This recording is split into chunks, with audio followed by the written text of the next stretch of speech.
I decided that I was going to make a jiggly slime topped off with some pigment and just go ahead and pour some water on top and mix that all up. The pigment that was used for the black colouring was actually a deep violet, so when I mixed this up, this actually turned into a really pretty purple colour. The white was iridescent, so it created this nice little blue toned layer on top, and once it was all mixed up, the actual mixture turned purple with some blue tones on top, and I absolutely loved how it turned out.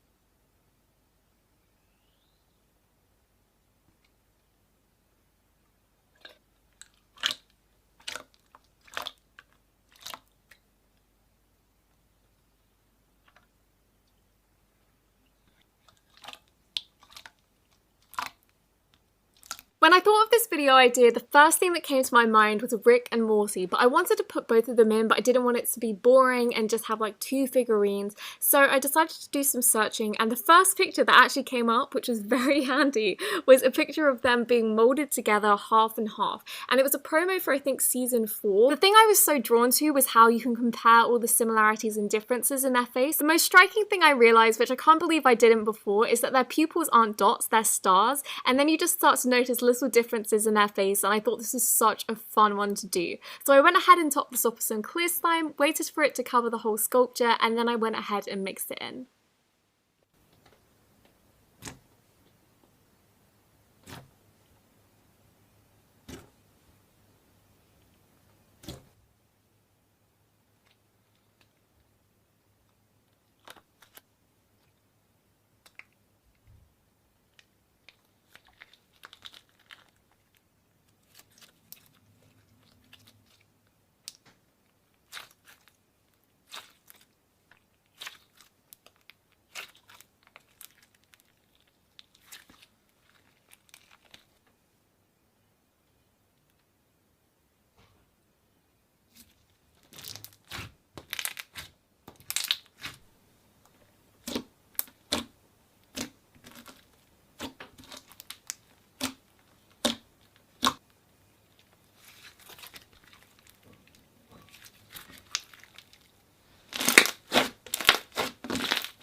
Next up we have the Cookie Monster, and I decided that I wanted to do something fun with this because they have the fur aspect, so I was like, I can do a cloud slime or I can do something a bit funky, and I decided to go with the funky option, which in this instance was a shaving foam design. And this is something I haven't done before, but I used a piping bag, and I decided that I was going to use the star application, so it just gives off that furry look, and then I went all in the center and then just went around the edges, connecting it all and filled in the gaps. And after I did this, I went ahead and added the details, so the eyes, the pupils, and also the smile. And this is surprisingly easy to do. I thought it would be a lot harder, but this was so much fun, and then I went ahead and mixed it in.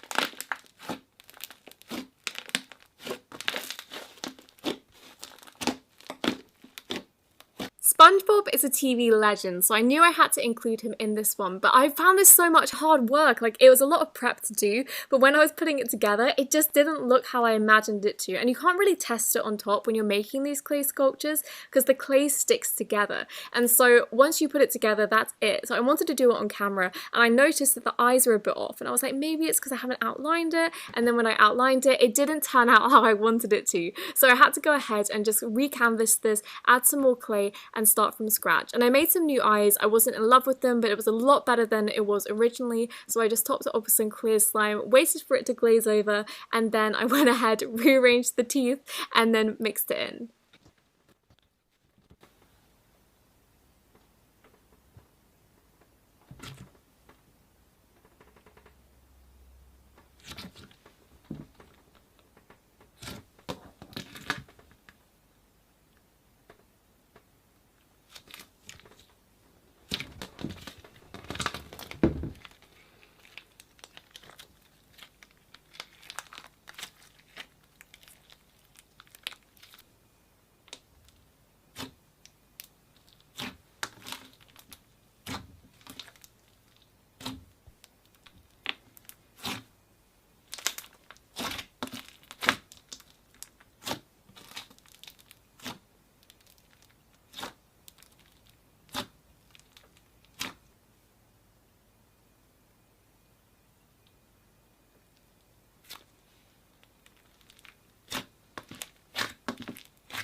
After I did SpongeBob, I knew Patrick was next, and I decided to do this slightly differently. So I used white clay instead of coloured clay, and then I topped off with coloured slime. And so this gave it a very different effect, and it was really, really fun to put together. I thought this would be harder, but it was actually a lot easier, and it turned out so much better.